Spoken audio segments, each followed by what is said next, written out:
क्या क्रिस्पी आलू के पराठे बनाए हैं माँ ने। वैसे जो भी कहो, माँ के हाथों के आलू के पराठे खाकर मेरा तो दिल गार्डन गार्डन हो जाता है। पेट भी एकदम फुल हो गया।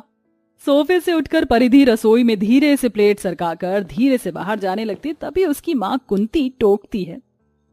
कहाँ चली मरती के जैसे ठुमक ठुमक कर, यहाँ आ। फंस गई। बेटा परिधि, आज तो तू गई। अब माँ फिर से आलू के पराठे ना बनवाने लग जाए। अरे आ भी परिधि, ये लास्ट की 2 लोई बच गई हैं, इससे आलू के पराठे बना दे। परिधि आलू के पराठे बनाना स्टार्ट करती है, लेकिन भरने और बेलने में पराठा फट जाता है तो वह मिच करने लगती है। लो माँ, तवे पर डालने से पहले ही पराठे का पेट फट गया। पराठे का पेट तो फटेगा ही, तू जो इतना आलू उसके अंदर ठूसेगी। आराम से थोड़ा थोड़ा भर और धीमी आंच पर प्यार से पराठे सेकना। कुंती सिखाती जाती है और परिधि पराठे बनाती है, लेकिन लगभग कई बार उसका पराठा बिगड़ जाता है तो वह पिनके हुए मिजाज से बोलती है, माँ ये आलू के पराठे बनाना पापड़ बेलने जितना टफ है, मुझे नहीं आता। क्यों, तुझको खाली खाना आता है? ससुराल जाएगी तो क्या यही जवाब देगी? बेटी ये पीहर है इसलिए चल जा रहा है, ससुराल में नहीं चलेगा। वो तो जो फरमाइश करेंगे वो हर हाल में रो के हंस के बनाना ही पड़ेगा। और तू अपने सुबह उठने की रूटीन को भी सुधार ले, क्योंकि ससुराल में बहू को सुबह उठना पड़ता है और नाश्ता पानी बनाना पड़ता है, समझी? हाँ हाँ समझ गई मेरी प्यारी माताश्री, बना रही हूँ पराठे। पर मम्मी आप ना ओवर टेंशन लेती हैं, नाश्ता तो सब लोग हल्का फुल्का ही करते हैं। परिधि बहुत ही खुशमिजाज लड़की थी और अपने माता पिता की इकलौती संतान थी, इसलिए लाडली भी थी। लगभग 1 सप्ताह के अंदर वह अपनी माँ कुंती के आलू के पराठे बनाना सीख लेती है। गुजरते महीने के साथ उसकी शादी पक्की हो जाती है और धूमधाम से प्रतीक से शादी करके वह शर्मा खानदान में बहू बनकर आती है, जहाँ सास ससुर नंद 2 जेठानियां 2 जेठ उनके बच्चे सब कोई स्वागत में खड़े थे। इतना बड़ा परिवार देखकर परिधि टेंशन में आ जाती है। हे राम जी, मेरे ससुराल में तो पूरा का पूरा एक जिला बसा हुआ है। मतलब मुझे डेली डेली इतने सारे लोगों के लिए सुबह का नाश्ता, दोपहर का लंच और रात का डिनर बनाना पड़ेगा। फिर तो मेरा कच्चू मर बन जाएगा।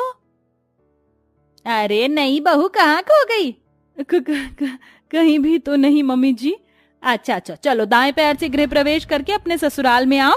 आओ, मैं तुम्हारा सबसे परिचय करवाती हूँ।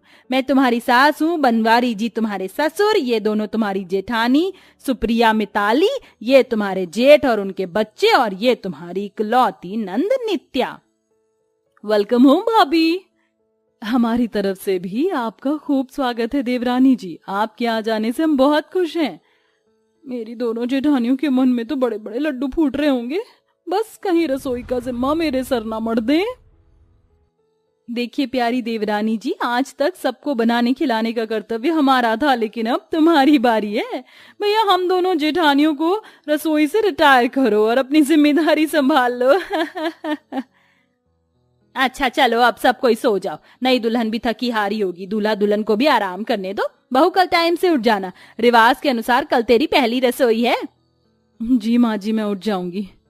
हे भगवान, पहले सोने को तो मिल जाए। सुबह के 5 बजते ही जेठानियों के दोनों बच्चे रूही विवान परिधि को आके जगाने लगते हैं। परिधि चाची उठो जल्दी से। चाची उठो ना, उठो। इसकी भैंस का अंडा मारू, कौन चिल्ला रहा है? परिधि आंखें मिचलाते हुए दोनों बच्चों को देखती है। अच्छा, तो ये कच्चे बच्चे मेरे कान में चिल्ला रहे थे। क्या बात है बच्चों, इतनी जल्दी क्यों उठ गए? चाची हमारे लिए लंच और नाश्ता बना दो, हमको 6:45 बजे स्कूल जाना है। जल्दी से हमारे लिए आलू के पराठे बना दो। नाश्ते में आलू के पराठे? अच्छा ठीक है, बनाती हूँ।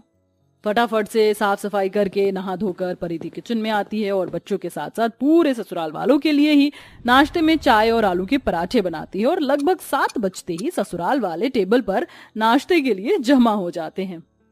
मैंने सबके लिए नाश्ते में आलू के पराठे और चाय बनाए हैं। 25-30 आलू के पराठे तो बहुत रहेंगे। तभी दोनों जेठानी किचन में आती हैं। देवरानी जी, नाश्ता तैयार है ना? सब लोगों को बहुत जोर की भूख लगी है। जी जेठानी जी, मैंने सबके लिए खास भरे आलू के पराठे और गर्मा गर्म चाय बनाई है, मलाई मार के। तभी सुप्रिया 25-30 पराठे देखकर नाखुश लहजे से बोलती है, ये क्या देवरानी जी, इतने से आलू के पराठे? हमारा परिवार जितने आलू के पराठे खाता है, ये तो उसका 1/4 भी नहीं है। मतलब मैं समझी नहीं। देवरानी जी, हमारे ससुराल में डेली सुबह के नाश्ते में 100 आलू के पराठे बनते हैं, तब जाके सबको पूरा होता है। नाश्ते में 100 आलू के पराठे खाने की बात से बेचारी नई नवेली बहू की सिट्टी पिट्टी गुल हो जाती है और वह चौंकते अंदाज में बोलती है, क्या कहा? 100 आलू के पराठे? मर गई मैं तो। मुंह तो बंद कर लो देवरानी जी, वरना मच्छर घुस जाएगा। जब शुरुआत में हम बहू बनकर आए थे तो हम भी 100 आलू के पराठे नाश्ते में बनाने की बात सुनकर चक्कर खा गए थे, मगर फिर आदत हो गई। तुम्हें भी हो जाएगी। अब जल्दी से बाकी के पराठे बनाकर ले आओ। बेचारी बहू मुंह लटकाकर दोबारा से आलू उबालती है और बड़े से परात में ढेर सारा आटा गूंथती है। हुई मैया, इतना सारा आटा गूंदने में मेरे हाथों की नस चढ़ गई। पता नहीं माँ पिताजी ने कैसे कुनबे जैसे ससुराल में मेरी शादी करवा दी। आय मम्मी। अरे बहू, आलू के पराठे बन गए हो तो जल्दी से ले आ। जी लाती हूँ ससुर जी। बेचारी बहू जल्दी जल्दी आलू के पराठे बनाती और कभी किचन के अंदर तो कभी किचन के बाहर भागा दौड़ी करके सारे पराठे खिलाती है। तभी पद्मा प्रशंसा करती है, वाह, बहू के हाथों का क्या कहना। ऐसा खस्ता आलू पराठा बनाया, आज का नाश्ता खाकर मजा आ गया। सच माँ, ऐसे आलू के पराठे तो हमारी पत्नी भी नहीं बनाती। कितने मोटे पराठे बनाते हैं कि हलक से ही नहीं उतरता है। Too good. आखिर बीवी किसकी है अविनाश भैया? 100 पराठे खाकर ससुराल वाले किसी खुले गाय भैंसों की तरह डकार मारते हैं। जुग जुग जीती रहो बहू, बहुत ही स्वादिष्ट आलू के पराठे लगे हमको, इसीलिए अब रोजाना तुम ही नाश्ते में आलू के पराठे बनाओगी। देवरानी जी, और साथ में थोड़ी दही बूंदी का रायता और भी बना लेना। फरमाइश सुनकर परिधि का चेहरा गुस्से से टमाटर की तरह लाल हो जाता है। अब प्रतिदिन उसे नाश्ते में 100 आलू के पराठे बनाने के लिए सुबह के 3-4 बजे उठना पड़ता है। इसी तरह 1 दिन 2 दिन करते करते 2-3 सप्ताह हो जाता है और तड़के सुबह वो नाश्ते की तैयारी कर रही होती है। तभी झपकी आने से उसका हाथ गर्म तवे से जल जाता है। हुई माँ, आई मम्मी, मेरा हाथ। ये ससुराल वाले खुद तो घोड़े बेचकर सो रहे और मुझको रोज इनको 100 आलू के पराठे ठुसवाने के चक्कर में जल्दी जागना पड़ता है। आज से बूंदी का रायता, दही और वैरायटी बढ़ा दी है। जल्दी कर परिधि। लगभग 6:30 बजते ही ससुराल वाले आकर नाश्ता मांगते हैं। तब 2-3 प्लेटों में आलू के पराठे, रायता, दही लाकर वो परोसती है। अरे वाह, लाओ भाई लाओ मेरे आलू के पराठे। कब से वेटिंग लिस्ट में था। आज तो दही और बूंदी का रायता भी है, खूब रंग जमेगा। ससुराल वाले गपागप पराठे दबाने लगते हैं तो वहीं परिधि हाथ के जलने से बेचैन थी। तभी प्रतीक पूछता है, परिधि, तुम्हारा हाथ लाल कैसे पड़ गया?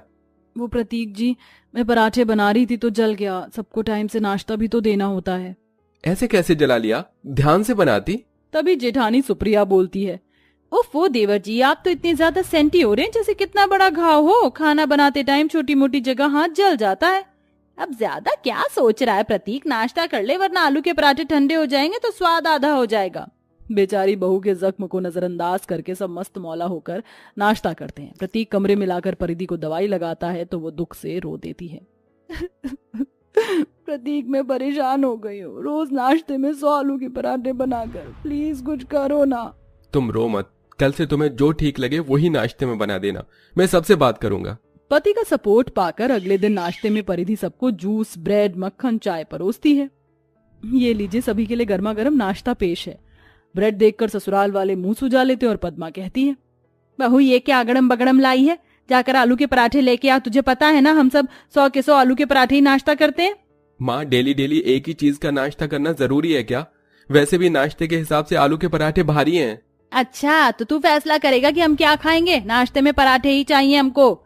नाश्ते में आलू के पराठे ना बनने से सास को बौखलाया देखकर परिधि उसी टाइम जाकर आलू के पराठे बनाती है। ऐसे ही दिन गुजरते हैं पर कोई बदलाव नहीं आता। तो दोनों मियाँ बीवी एक प्लान बनाते हैं। परिधि अपने माता पिता के घर चली जाती है, जिसके पीछे से नाश्ते में 100 आलू के पराठे बनाना दोनों जेठानियों के लिए मिलकर भी भारी पड़ने लगता है। अरे बहू, ये क्या, आज फिर से तुम चटनी और ब्रेड खिला रही हो? पिछले 4 दिनों से यही खा रही है।